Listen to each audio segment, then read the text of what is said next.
हजुर सम्पूर्णमा नमस्कार। तपाईलाई यस भिडियोमा हार्दिक स्वागत गर्दछु। म सोमन। यस भिडियोमा मैले 9th मोना अस्ट्रेलिया कपमा भएका विभिन्न खेलहरूको बारेमा चर्चा गर्न गइरहेको छु। विशेष गरेर 9th मोना अस्ट्रेलिया कपमा कुन गेमहरू भए र कुन टिमको बीच भिडन्त भयो, नेपालका नेशनल भलिबल प्लेयर्सहरू कुन टिमबाट खेले, कुन टिम बने विजेता र उपविजेता र इन्डिभिजुअल प्राइजहरू कसले हात पारे विस्तृत चर्चा गर्न गइरहेको छु। आउनुहोस् अब भिडियो हेरौँ। मोना अस्ट्रेलियाद्वारा आयोजित 9th मोना अस्ट्रेलिया कपलाई स्टुडेन्ट भाइब्सले स्पोन्सर गरेको थियो भने यो टुर्नामेन्ट जुन 7 र जुन 8 मा भएको थियो।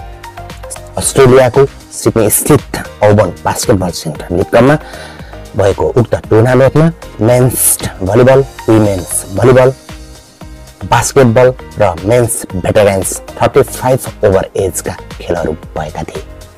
सबैभन्दा पहिले देखाउन चाहन्छु नेपालका नेशनल भलिबल प्लेयरहरू कुन टिमबाट खेल्न गइरहेका छन् भन्ने देखाउन गइरहेको छु।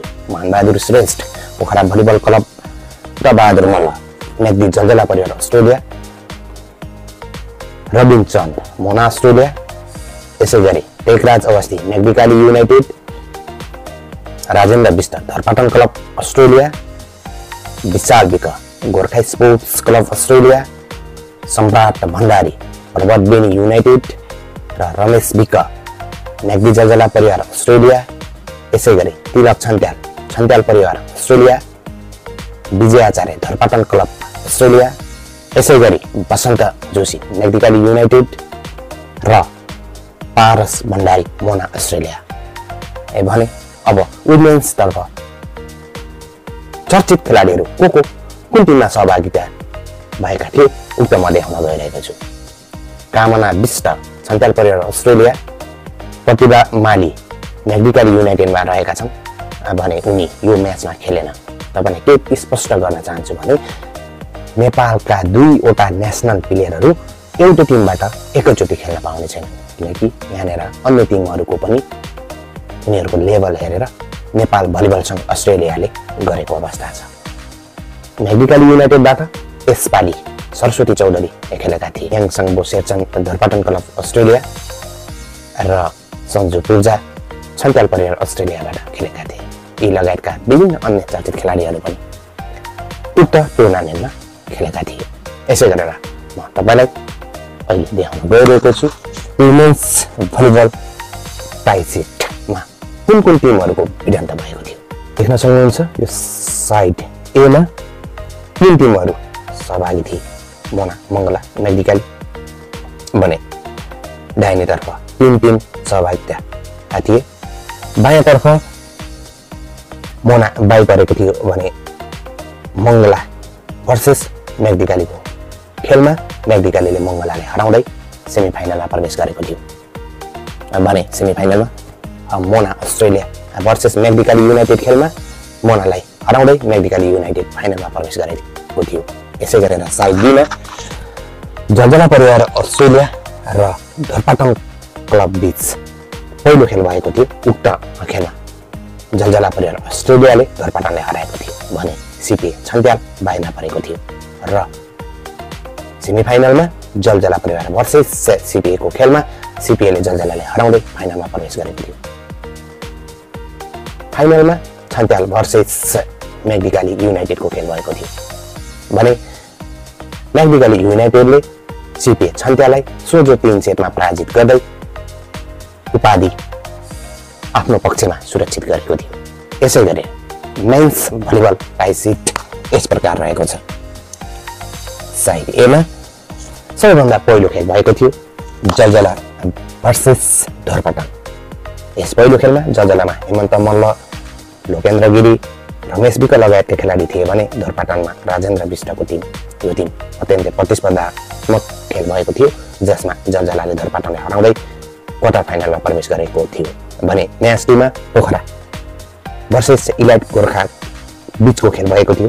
पोखरा भलिबल क्लबमा मानबहादुर श्रेष्ठ रहेका थिए भने उक्त खेलमा पोखराले इलाइट गोर्खाले हराउँदै पोखरा क्वार्टर फाइनलमा प्रवेश गरेको थियो। साइड ए को quarter final Gorkha sports club बाईमा परेको कारण सिधै क्वार्टर फाइनलमा प्रवेश गरेको थियो र गोर्खा स्पोर्ट्स क्लबमा विशाल विकट रहेका थिए। गोर्खा स्पोर्ट्स भर्सेस जलजला परिवारको क्वार्टर फाइनलको खेलमा गोर्खा स्पोर्ट्सले हराउँदै जलजला सेमिफाइनलमा प्रवेश गरेको थियो भने क्वार्टर फाइनल 2 को म्याच पोखरा भर्सेस पर्वत बेनी बीचको खेल भएको थियो। पर्वत बेनीमा सम्राट भण्डारी खेलेका थिए र पोखरा भर्सेस पर्वत बेनीको खेलमा पोखराले पर्वत बेनीलाई हराउँदै पोखरा सेमिफाइनलमा प्रवेश गरेको थियो। यसै गरी सेमिफाइनलको खेलमा जलजला भर्सेस पोखराको अत्यन्तै प्रतिस्पर्धात्मक खेल भएको थियो। उक्त खेलमा पोखराले जलजलालाई हराउँदै पोखरा फाइनलमा प्रवेश गरेको थियो भने साइड बीमा हेरौँ गोल्डन बोइज बाई पर्दै क्वार्टर फाइनलमा डाइरेक्ट प्रवेश गरेको थियो भने साइड बीको match first match Galkot Samaj versus मोना अस्ट्रेलिया भएको थियो। गलकोट समाजमा दिल सुनार रहेका थिए भने मोना अस्ट्रेलियामा रविनचन्द रहेका थिए। उक्त खेलमा मोना अस्ट्रेलियाले गलकोट समाज अस्ट्रेलियालाई हराउँदै क्वार्टर फाइनलमा प्रवेश गरेको थियो र म्याच 2 मा थकाली सेवा समिति अस्ट्रेलिया भर्सेस छन्त्याल सीपीए को खेल भएको थियो।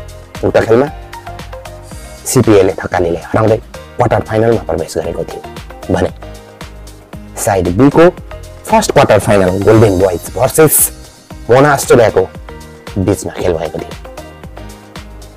यस खेलमा मोना अस्ट्रेलियाले गोल्डन बोइजले हराउँदै मोना अस्ट्रेलिया सेमिफाइनलमा प्रवेश गरेको थियो भने क्वार्टर फाइनल म्याच 2 मा छन्त्याल परिवार अस्ट्रेलियालाई म्याग्निकाली युनाइटेडले हराउँदै सेमिफाइनलमा प्रवेश गरेको थियो भने सेमिफाइनलमा मोना अस्ट्रेलिया भर्सेस म्याग्निकाली युनाइटेडको खेल भएको थियो। उक्त खेलमा मोना अस्ट्रेलियाले म्याग्निकाली टिमलाई हराउँदै मोना अस्ट्रेलिया फाइनलमा प्रवेश गरेको थियो र फाइनलमा भेट भएको थियो पोखरा भर्सेस मोना अस्ट्रेलिया।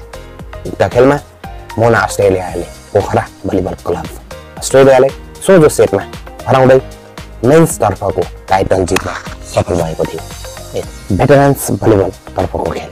यस खेलमा पुल ए मा 4 टिम सहभागिता थिए भने पुल बी मा 5 टिम सहभागिता थिए भने पुल ए तर्फ मोना अस्ट्रेलिया फाइनलमा प्रवेश गरेको थियो भने पुल बी मा छन्त्याल भर्सेस थकालीको खेलमा छन्त्यालले थकालीलाई हराएको थियो।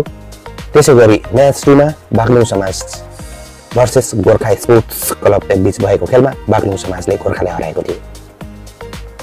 यसैगरी क्वार्टर फाइनलमा बागलुङ समाज भर्सेस धरपाटनको खेलमा बागलुङ समाजले धरपाटनलाई हराउँदै सेमिफाइनलमा प्रवेश गरेको थियो भने यो सेमिफाइनलको खेल छन्त्याल भर्सेस बागलुङ समाज अस्ट्रेलियाको बीच भएको थियो। त्यसमा चाहिँ त्यो खेलमा छन्त्याल भर्सेस बागलुङ समाज बीच खेल भएको थियो। उक्त खेलमा बागलुङ समाजका एकजना खेलाडी 35 एज भन्दा कम उमेरका खेलाडी खेलेको कारण उक्त खेल रद्द भएको थियो। बास्केटबलका विनर्सहरुको फाइनल रिजल्ट यस प्रकार रहेको छ। च्याम्पियन वाइल्ड याक्स रहेका थिए भने रनर अफ सेलियर्स बास्केटबल रहेका थिए।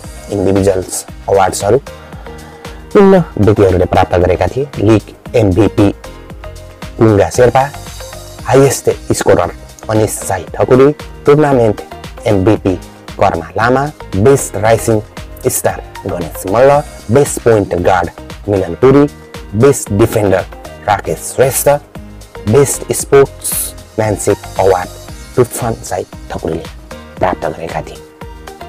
अब लागौं वुमेन्स तर्फको विनर्सको फाइनल रिजल्ट तर्फ।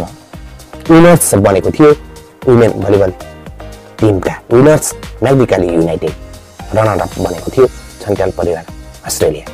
यसै गरेर इन्डिभिजुअल अवार्ड्समा बेस्ट डिफेन्डर सञ्जु पूजाले पाएका थिए भने best player of the tournament Saraswati चौधरीले हात पारेका थिए। यसै गरी बेस्ट सेटर मियापुन र बेस्ट सर्भर आशा छेत्रीले हात पारेका थिए भने बेस्ट स्पाइकर कामना विष्ट बनेका थिए। यसै गरेर मेन्स तर्फको विनर्स यस प्रकार रहेका छन्।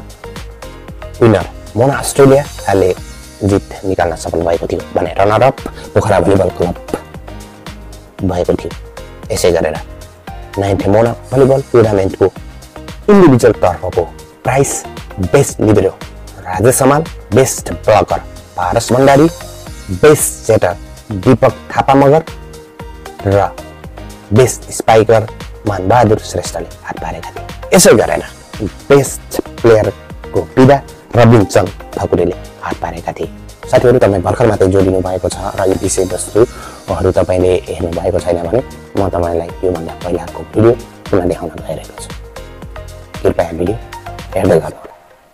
धन्यवाद।